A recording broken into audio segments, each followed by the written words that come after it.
Bismillah ar-Rahman ar-Rahim, paix, salut sur le prophète Mohammed, ainsi que sur sa famille et ses compagnons. Au nom de Dieu, le tout rayonnant, le très rayonnant d'amour et de miséricorde pour toutes ses créatures. Aujourd'hui, chers auditeurs, nous allons évoquer un sujet. Donc, c'est comment ne pas dégrader son image après une rupture amoureuse. Donc, euh, après une rupture amoureuse, il faut savoir que c'est un moment de chagrin. Voilà, c'est un moment de chagrin, c'est un moment de regret, c'est un moment de nostalgie. Et la rupture amoureuse ne signifie pas forcément la fin définitive de votre histoire. Cependant, c'est un moment qui est très critique, c'est un moment qui est très sensible. Parce que au moment de la rupture amoureuse, nous sommes souvent au paroxysme de nos émotions. Et c'est souvent à ce moment-là que nous faisons les erreurs qui vont empêcher une réconciliation ou une reconquête amoureuse.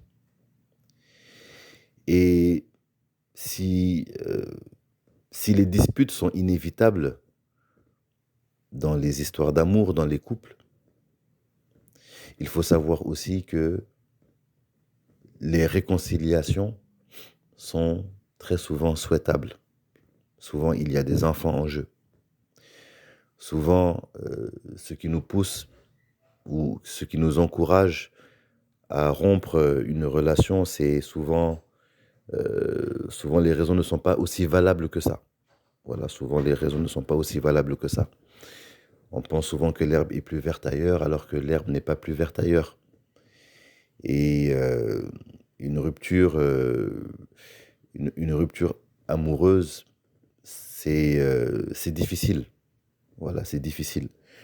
Donc aujourd'hui, je vais vous donner quelques conseils pour pouvoir remettre les chances de votre côté.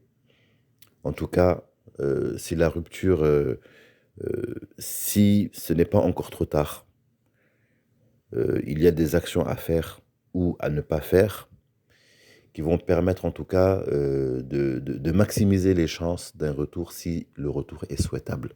Voilà. Donc, si l'une des parties veut se réconcilier et s'il y a de la chance dedans, donc à ce moment-là, donc il y a quelques comportements à faire ou quelques comportements à éviter qui permettront en tout cas de mettre toutes les chances de notre côté. Alors en islam, nous avons une tradition donc, qui est ce qu'on appelle la prière de consultation. Donc la prière de consultation, c'est ce qu'on appelle le istikhara.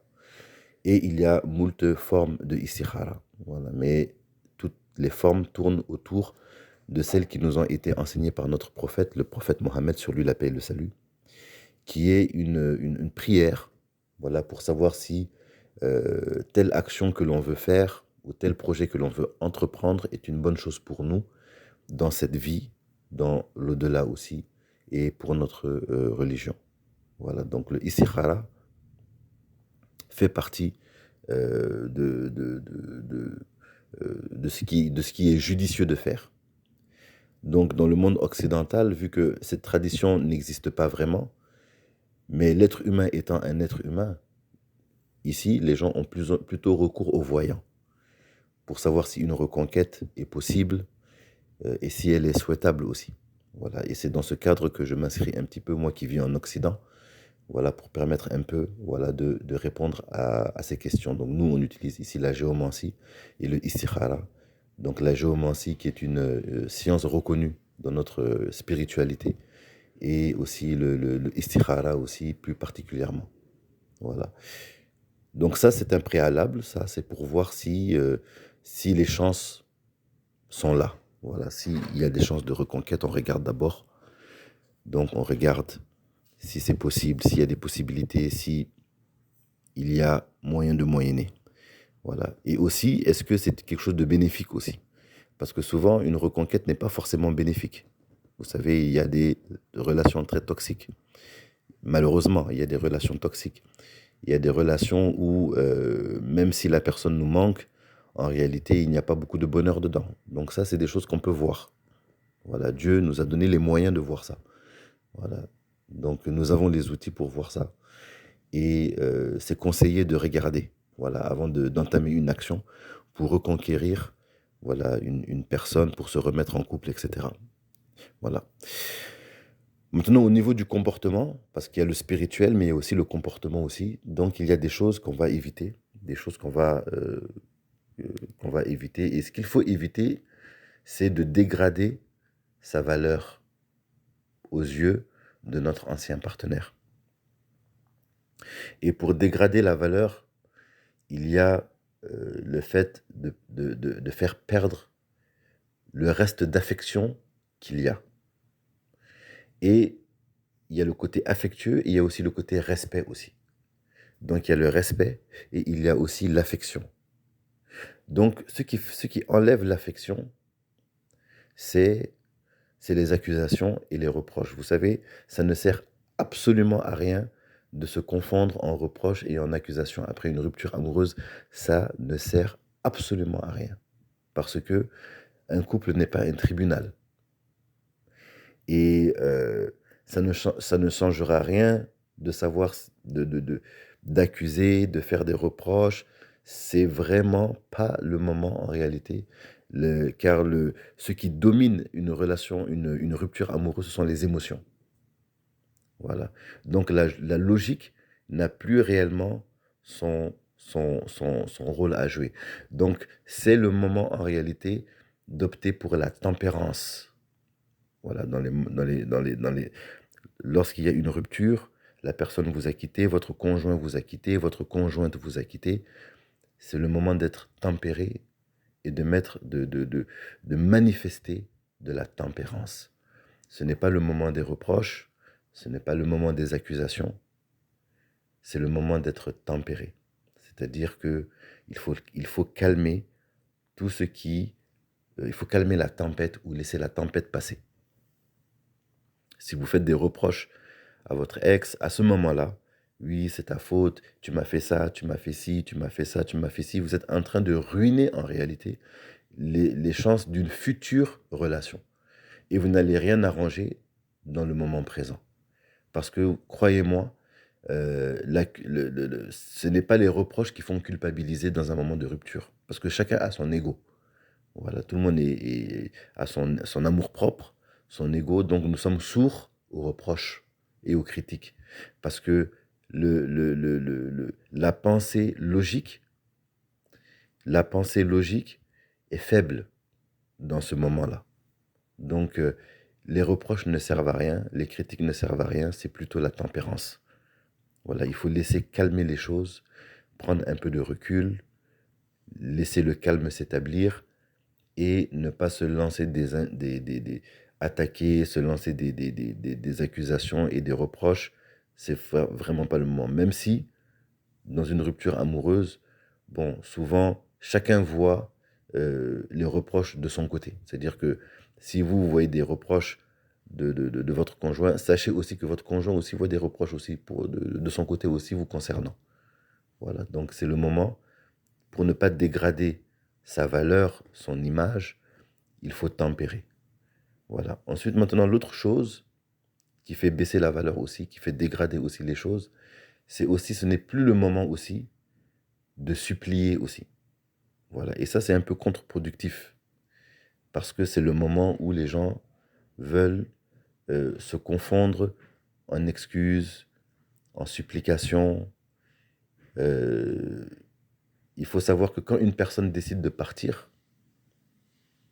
elle a symboliquement un ascendant sur la personne qui est laissée. Voilà. Et si la personne qui est laissée supplie, court après, appelle, harcèle, fait du bruit, en fait, tout ce qu'elle est en train de faire, c'est de dégrader sa propre valeur vis-à-vis de celle qui est partie, vis-à-vis de la personne qui est partie. Voilà. Donc, les coachs, je vois les coachs parlent beaucoup du silence radio et c'est très pertinent en réalité parce que c'est le moment de faire un silence radio. Dans les moments de rupture, la seule chose qu'il faut faire, c'est là, c'est de tempérer et de prendre du recul et d'être dans le calme. Voilà, sûrement, la personne va avoir besoin d'un petit moment de réflexion. Et aussi, nous aussi, on va avoir besoin d'un moment de réflexion pour faire le point et aussi se recentrer un peu sur soi. Et dépendamment de la gravité de la situation, peut-être que le silence radio va prendre plus de temps que prévu.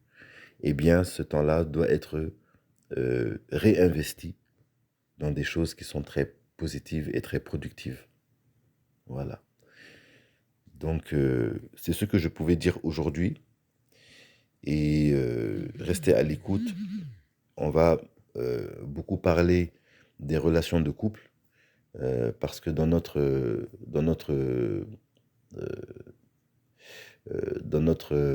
système ce sont les questions qui reviennent le plus souvent en fait.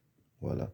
Donc ceux qui pratiquent un peu la géomancie, ceux qui sont un peu dans ce domaine-là, sont beaucoup sollicités dans les problèmes de couple. Et actuellement, dans notre époque, il y a une explosion vraiment de séparation. Voilà, de divorce, de séparation, de célibat aussi. Les choses sont très difficiles. Donc, je pense que je vais orienter ma chaîne plutôt peut-être vers ce sujet-là. Et en même temps, parler un peu des outils que nous avons dans notre spiritualité pour nous aider au quotidien. Voilà. Donc, il y a le istikhara, comme je vous ai dit, il y a le ramal, donc la géomancie, il y a aussi beaucoup d'autres choses encore. Il y a beaucoup d'autres choses, l'interprétation des rêves, euh, le- les prières aussi. Voilà. Donc, la plupart de mes coachés sont de tradition chrétienne. Donc, je les invite à revenir à leur spiritualité, à prier, parce que beaucoup demandent est-ce qu'il existe des rituels de retour affectif. Moi, je vous le dis toujours, les rituels de retour affectif, il n'y a rien de plus fort que la prière. Voilà, il n'y a rien de plus fort que la prière pour changer le cours des choses, pour changer le cours des destins, pour réinfluencer le cours des choses. Voilà, donc si vous avez un background catholique, chrétien, je ne sais pas, évangéliste, etc., vu que la plupart de mon audience et de mes coachés sont de tradition chrétienne, eh bien, utilisez les outils que vous avez en votre possession. Voilà, ce sont des outils qui ont une réelle valeur et une réelle, un poids. Donc, dans la reconquête amoureuse, dans la séduction, il n'y a pas que le psychologique. Voilà, il y a beaucoup de spirituel aussi dedans. Il y a un aspect métaphysique aussi dedans. Voilà, donc nous allons rester en contact. Mes informations, si vous voulez une consultation, sont en description. Et, et ça fait plaisir. Voilà, abonnez-vous. Et voilà, j'attends de vos nouvelles. Merci beaucoup. Passez une excellente journée.